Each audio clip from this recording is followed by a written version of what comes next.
wow, this That was is fast. so, yeah. They're like, I was like, you're live now. Okay, bye. Well, this has been fun.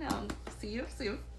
Hi, everyone. I'm Maika Muli. I'm Maritza Mulit. And we are sisters and co-authors of Dear Haiti, Love Elaine. And the upcoming One of the Good Ones, which I was holding upside down. Yes, One of the Good Ones is out January 5th, 2021.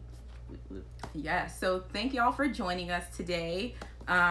We'll just go ahead and get started because we have about half an hour with y'all, so we're really excited to be here. So, yeah, let's hop into it. Oh, I forgot I was supposed to ask the first question. I was like, why is she staring at me? Like, expectantly. It was a pregnant pause. Okay, so tell me, Maika, what is One of the Good Ones about? Yes, okay. So, One of the Good Ones is about 18-year-old Kezzie Smith, who's killed under mysterious circumstances after attending a social justice rally. And her family is left reeling in the aftermath, and her youngest sister, Happy, and her oldest sister, Jenny, decide to embark on a journey to commemorate their sister, Kezzie.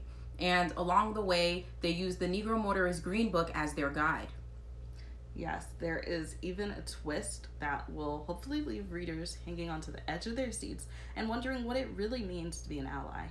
Yes. So where did the idea of One of the Good Ones come from? Or Great. for One of the Good Ones come from? Great question. So, it was the year 2018, if you could remember that far back. And we just learned about the Negro Motorist Green Book for the first time, and we were shocked. Not shocked that such a device would exist. And the Negro Motorist Green Book, as you probably know, is a pamphlet that was published each year from the mid 1930s to the 1960s, that had lots of places for Black people to go where they could safely rest their heads for the night, get a bite to eat, that sort of thing, because as we know, many places were not welcoming to people that looked like us. Mm-hmm. So we couldn't believe that we hadn't learned about the Green Book before, and we said to our agent, I remember sending an email being like, JL, we learned about this book. It's called the Green Book. We just saw a trailer for something, but we learned about it before the movie. Right. But and we were like, is that okay? Can we still write about this? She was like, it's a great idea. So then we ended up coming up with an idea, knowing that we wanted to write a book that would center the Green Book, and also we wanted to write a book that was about sisters, because we are the two older sisters of 4 women, and we're obsessed with each other. We say this all the time, even when we're beefing, we're still obsessed.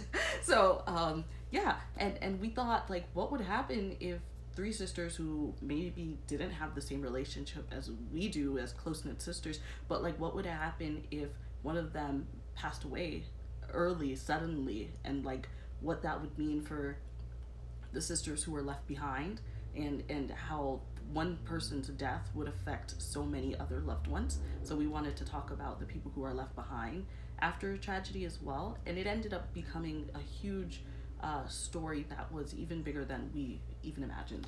Yeah, and one of the things that we wanted to focus on in One of the Good Ones is the aspect of women who are also brutalized by the police. Because a lot of times when we talk about police brutality, and especially as it relates to the Black community, we focus a lot on what happens to Black men, which is very true. There's no denying it. But we also wanted to shine a light on the brutality that Black women also face, and how, even as we look at justice and things that are happening within the world today, certain people are closer to receiving justice than others. And as we know, Breonna Taylor, what happened to her, and still no one has been held accountable for that terrible, terrible act. So we have, we decided to write One of the Good Ones because we wanted to tackle what does it mean to be Black in America, specifically through the lens of being a Black woman. And then we took it a step further because there are so many layers that make up who we are. It's not just your Blackness. It's not just the fact that you identify as a woman. It's all of the little things and the components that make you who you are in between. And for one of our main characters, Kezzie Smith, she's a lesbian, and you start to learn about her relationship with her girlfriend, how it manifests in her relationship with her families, or how it doesn't. And it was just our way of making a statement, essentially, to say, what does it mean when people use that phrase, one of the good ones? Because a lot of times when it's deployed, it's because there's an idea of, oh, this person is one of the good ones, one of the good Black people, and look at what happened to them. And we see this language being used in situations that are happening today. For instance, I forget his name right now, but the bird watcher who was just out bird watching, and then this white woman decided to call the police, and she started to act as if she was being attacked and all of these different things, when you can see on the footage of the man that this was not happening. And one of the conversations that were starting to be framed afterwards was like, oh, he graduated from this Ivy League, and oh, he does this for a living, and all of this. And honestly, none of that matters. All that matters is that the person is a human being, and we should be able to treat people and elevate people equally, no matter where they lie on the spectrum of their sexuality, whether they are men, women, identify as non-binary, and everything in between. So one of the good ones was our way of showing how this phrase can be used, how it's harmful, and what we can do to try to change that. And it really gets into allyship and what really constitutes an ally, because especially in light of everything that's happening, a lot of people posted their Black squares on social media, and they're like, whoo, my activism, I did it today, we are good. But then everything afterwards, the conversations that need to be had with family members, and they're difficult conversations, and all of these things aren't happening to take it the next step, which we hope that after reading one of the good ones, people will really start to look at themselves and see how they might have used the phrase in the past, why they won't use it, and how they plan to be better in the future. And we're also first generation Americans, and that part of our identity really played heavily on writing this story, because growing up, you hear your immigrant parents saying all the time, like, speak a certain way, dress a certain way, to like read certain books, and really try to be the best type of person that you could be, whatever that idea of best is. And a lot of that is based on fear, not wanting to seem like you're like the other people, whether we acknowledge it or not. And the thing is, you come to this country and you have your cultures, and it's wonderful and yay, but at the same time, like, we're all Black. We are all under that same thumb of oppression. When we come to a country like this, when someone who is going to have preconceived notions of what it means to be Black sees you, they're not going to necessarily see whatever your level of education is first, or where you came from, or your socioeconomic status, although a lot of those traits do have an effect on our lives. Like, I do think it's important to acknowledge that, but at the same time, like, we really came to this story wanting to write a book that showed that it really just comes down to being treated as a human. Like, humanity is the most important aspect of our identities. That's what we all have in common, right? No matter what we look like, no matter what we believe, no matter what we do, we are all human beings, and we should be treated with equality and equity and everything that comes with that as a result. Yeah. So how do you feel about one of the good ones being so relevant right now? Like, what do you think of that? I mean, I've always wanted to say this. I'm of two minds. So, on the one hand, am I really of two minds? I don't know if I just want to say that. But on the one hand, the issues that are being spoken about in the media, for example, in conversations in your households, in your group texts, all of that, what our moms forwarding us on WhatsApp, whatever, like, those are, they're about experiences and events that have always been happening. As many people have pointed out, like, it's just that there are cameras now to document these things, and people are sharing it widely. So those individuals out there who were privileged enough to not be privy to what was going on to a giant swath of this country's population, like, they are becoming more aware. But these things have always been happening. So at the same time, there's still you can't deny that we're living in very special times, just by the nature of how, I guess I feel like we've never gone this deep with the conversation to just in the mainstream. And as you continue to have more depth in what we are saying, there's going to be, I guess, what I think my sister Jessica called it, the ceiling is now the floor. Like, there's going to be more expected of everyone. Of course, everyone's different. Not everyone is paying attention, but it is getting harder to not pay attention. You know, like it's even more intentional. And I guess I can say that I'm proud that I have written something that I can point to as like a level of activism for myself, you know. There are different types of activisms, and the written word is the thing that I am drawn to. So being able to use a talent and something that I worked hard on to say something that is important to me and to the like community at large it's a very big privilege for me. What about you? Yeah, I it's been really weird, honestly, because, you know, being a part of the Black community, you know, these things have been going on. They've been going on since Black people were brought to this country and throughout the world, really, that these, you know, systemic and systematic oppression has just been a part of the fabric of our society. But like Maritza said, all of this is being filmed now, and we're starting to see you know, the aftermath of it. Because I think one thing that's happening is that more people are talking about, like, do we have to see Black people being brutalized to see the humanity in someone? Because what ends up happening is the person is, you know, violently assaulted, and then that video is then played on social media over and over and over and over again. And, you know, one thing that we know is that there is power in imagery. When you are constantly seeing the same type of message over and over, it starts to reinforce that. And yes, you know, some people say like, oh, this will help us to change the narrative, but we've known about this since the beginning. We have seen this, so it's been really strange for me. I think also, like, in our author letter at the end of the book, we in our author letter, when we were writing it, we were listing some of the people who have passed away in this time. And even as we were working on it, like, we were putting the finishing touches on the novel throughout the this, you know, quarantine period. It's a very unsettling feeling when you go in and you have to update the names of people who've passed away.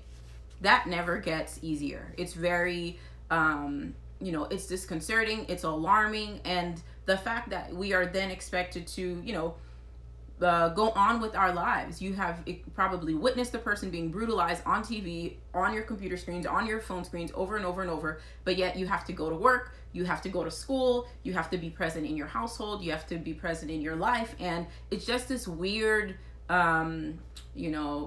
dynamic that you're always navigating. And even with one of the good ones, like, this book talks about a very heavy topic, but there are moments and pockets of joy throughout the novel. And, you know, it's essentially a testament to what it is to be a human being, but specifically what it is to be Black. And in America, you are always constantly navigating these moments of extreme grief, and then also these moments of extreme pride or happiness. And I'll speak to myself, you know, about myself directly. Like, I'm currently a PhD student at Howard University, and, you know, just not even a week ago, we were all excited, like, woo, Kamala Harris nomination, look at this, Howard University graduate, so exciting. And then conversely, and then Chadwick Boseman, who also went to Howard University, passed away recently. And although, of course, he died of natural causes, it's just that whiplash that you essentially feel, and that's what it is to be Black in America. You have these moments of extreme happiness where you're like, ooh, yes, we're going to watch this versus battle between Brandy and Monica, and we're going to get excited and it's going to be great. But then at the same time, you're learning about people who are being shot for protesting. You're learning about people who are getting attacked, and how, government officials are deciding to decline to speak out against the violence that people are facing. It's just, it's what a world that we're living in, right? So it's been very much a strange feeling in being able to navigate this. And now, since we wrote one of the good ones, we're in positions like this where we get to talk about our book and essentially share our ideas and our sentiments on, what it means to be Black, what it means to be Black in publishing, how that impacts the stories that we're working on, and all of this. And it's really it's heavy. It's an honor for us to be here, and we're happy for that. But of course, we're trying to navigate this new normal, and on top of this, while we're going through all of these, we're having this very much needed and long overdue, just really transparent conversation about race. We're then on top of it thinking about the quarantine and the pandemic and how all of this plays and ties in together. So it has been a lot to navigate, and I know for sure for me, it's just been really strange for it to be so relevant. But words matter, and Maritza pulled a quote that Toni Morrison said, so we'll go ahead and read it. But it says, "None of this bodes well for the future. Still, I remember the shot of my friend that Christmas day. No, this is precisely the time when artists go to work. There is no time for despair, no place for self-pity, no need for silence, no room for fear. We speak, we write, we do language. That is how civilizations heal." And that's one thing that Maritza and I have kind of taken to heart. Toni Morrison made this statement in a time of extreme, inner turmoil because of things that were happening in the world. And it still applies to today. And it's so interesting how some of our, our literary greats have made statements that were from like way long ago or not that long ago, and still how prescient and current it is, and how it still applies. But it's just, we take heart that yes, these things are heavy, and yes, we're navigating them, but as authors and being able to share the word and to hopefully change people's perception about Black people and about just society in general, that's a powerful tool that we've been given, and we're very grateful for it. Don't forget to ask any of your questions in, I don't know what this is called, the box. Yeah. If you have any questions. Yes. There's a little box that has a question mark in it. That's where you click so you can submit any questions that you might have. So go ahead and feel free to click that. So I think one thing that we want to talk about is how when we look at the books that have been elevated, they are the books that focus on Black pain, but there is something to be said about books that center Black joy. So what are some books that you're reading right now that you're looking forward to reading that have Black main characters who are leading like happy lives? I am a fan of anything that Christina Forrest writes, and she just had a book come out last Tuesday, which I already have a signed copy, and I'm so excited to read that. And these, and I'm also really into reading romance right now, because part of the genre expectation is that you end up with a happy ending. So even if the author is really pulling you through it, that somehow this is going to come together. And I think that's a great way to think about, when you're going through certain trials and tribulations in your own life, but also being able to step away from whatever your reality is and how far we might be from things working out, and having a story that tells the story, or having a book that tells the story of people who are, living their lives and ultimately okay. That really gives me a sense of peace and hope, which I really need right now. So Christina Forrest, Mia Sosa, love. Alyssa Cole also has a book that came out today. Yes. Which is exciting. I think it's her first book that isn't a romance novel. It's a thriller. That's really great. And then Evie Zoboy and Dr. Youssef Salam, they have a book coming out that came out today as well. And even though one might consider the topic to be a heavy topic, it also is hopeful because of what has been able to happen with, for example, Dr. Youssef's exoneration in his own personal life, which I think gives a positive spin or a hopeful spin to the story that you're reading. Knowing that he and Evie were able to write the story together and tell a story that is going to be shared so widely. Yeah. I think for me, what have I read recently? Okay, so I devoured oh my gosh, of course, like the book just totally ran out of my head. Oh, it's a romance novel series. One of the women, she meets the guy in the elevator. Her mom gets another book. Oh my gosh, I'm blanking on the name. By Jasmine Guillory? Yes, by Jasmine Guillory. Okay, so I have read basically every book by Jasmine Guillory. I listened to the audio book version, and I've either read the book in physical form or listened to the audiobook, which I don't know about you, like during this pandemic, it's been really hard for me to like sit and focus on words, like looking at it. Like sometimes it's hard for me to like sit and look at the page, but listening to the story has been a way for me to just kind of close my eyes and just be totally submerged in the story and not get distracted. But I have devoured all of Jasmine Guillory's books during this this stay-at-home period. Like they're just so good. They feature Black women leads, and it's just so good to see like Black women being loved and going through that whole process of like finding the love. You see the love. Of course, if you would only communicate, you would be able to get over so many of your issues. But just like what Marita was saying, like the whole premise of romance novels and how you know it's going to have a happy ending, it's so good. And even though you know it's going to have a happy ending, you're still along for that journey. And to me, that is just, it's so interesting to me how although you know the ending will be happy, you're still on this emotional roller coaster with the main character. And I love all of Jasmine Guillory's work. Like it's been amazing. I read all of Alyssa Cole's romance novels. I haven't gotten the chance to read the novella yet, which is on my list and I'm very excited about. Let me see. Yes, Christina Forrest for sure. She writes like just beautiful books about romance, and it just makes you feel good. Also, I recently listened to the audiobook of You Should See Me in a Crown. Y'all, this book, it was so good. Like after I finished reading it, it made me feel all like warm and fuzzy inside, and I just was like, it just makes you feel good. Like at the end of it, you can't help but feel like really warm and hopeful, and I just loved listening to that novel too. So we have a question. Hello from India. And Hi. we're in Miami. Yes. Okay, so we have one book that says, any authors who inspired you to write?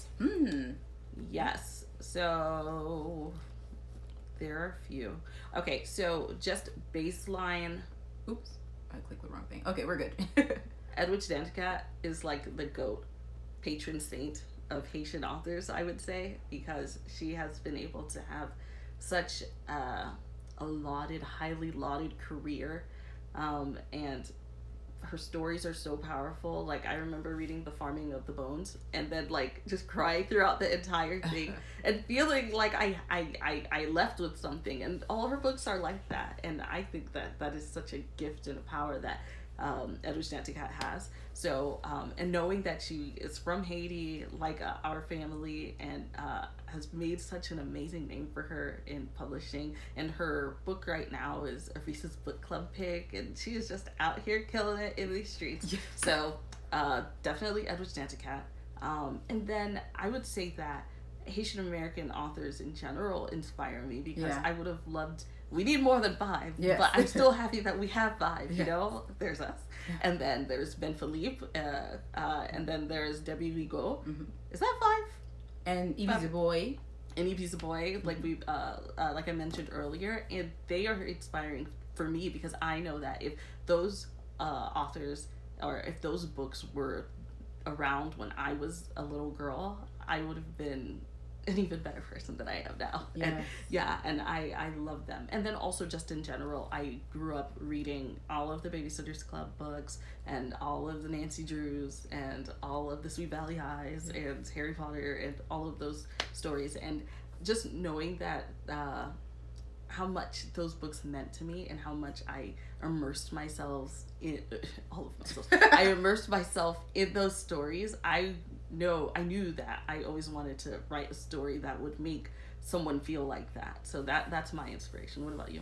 Yeah, authors that inspire me.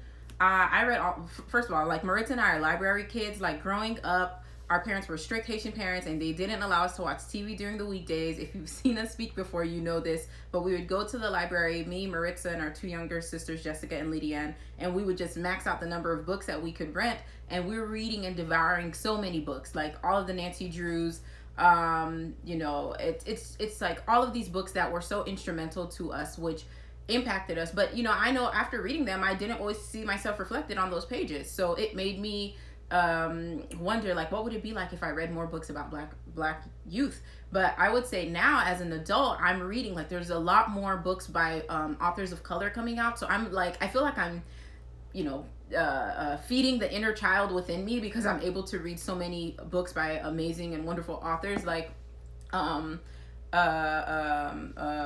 Acevedo. Love anything that she does. The Poet X in particular, that spoke to my soul, like my angsty teen soul when I was an annoying child and my mom was probably so tired of me. Like, I felt myself, and I felt seen reading through Xiomara's experience. Like, oh, that book, The Poet X. Of course, we have, you know, all the names that we recognize, like Jason Reynolds, Angie Thomas, etc., etc. I also am really obsessed with Nick Stone. Like, I am listening to Odd One Out right now, and I wish I had this book when I was a child. Like, oh my goodness, but I'm happy that I'm reading it now, and it's just wonderful. I'm listening to the audiobook. There are 3 voice actors in it, and Nick Stone is the last person throughout the book when you're reading. I was like, oh my god, is that her? Yeah, so I'm really really obsessed. Like, she's really great, but it feels refreshing now to be able to see authors and just so many more people represented. And even as Maritza and I have had the opportunities to speak to young people and interact with them, one of the things that they always say, especially when we're speaking to young people of color, is that they're happy that they have a book with the character on the cover who looks like them, or who has an experience that they have, or all of these different things. Like when we had Dear Haiti, Love Elaine. Elaine has a very close relationship with her father. He's very lovey-dovey. And one of the students that we spoke with said that her father had recently passed away, but when she was reading Dear Haiti, Love Elaine, that relationship that she had with her father reminded her of her relationship with her own. And that is just so powerful. Like, that's crazy that now we might be the authors that people look up to. That's wild. Okay, so what made you write the book? Yes, we talked a little bit about this, but we specifically wrote One of the Good Ones because we wanted to, one, elevate conversations with Black women in terms of police brutality and just how a lot of times Black women are overlooked when we have these discussions. But we also wanted to unpack what it means to be an ally. When someone says that, yes, I am an ally to Black people, I am an ally to the LGBTQ community, what does that actually mean, and what does that look like? Does that mean that when the person is with you, you're like, yes, I'm listening to you, I'm paying attention, but when it comes time to stand up for that person, you don't say anything? Like, what does allyship look like? And we really unpack that in One of the Good Ones. We also wanted to have a conversation about, like, how a person can be marginalized in one way and not marginalized in another way, and how those different parts of their identities can give them a certain level of privilege in different spaces as well. Yes, that's really important. And you know, and we also unpack sibling dynamics within One of the Good Ones. Like Maritza said, we're the 2 oldest of 4 women. We're obsessed with our younger sisters, but it was really an interesting experience for us to be able to unpack sibling dynamics throughout our novel with people who don't have necessarily the tightest relationship that we have with our own siblings. And that's the power of imagination. That's the power of writing. You start writing the story and you're learning things along the way. And it's been a wonderful experience. I'm happy I get to do that with my sister. So I think we are coming up on time. Let's see. I think we might have one book. What are you working on now? Another book. Oh gosh. Ooh, our editor, she's watching this right now. She's like, yes, what are you working on right now? You tell us. We don't want to talk about it right now, but just know that it's a book and it's a good one.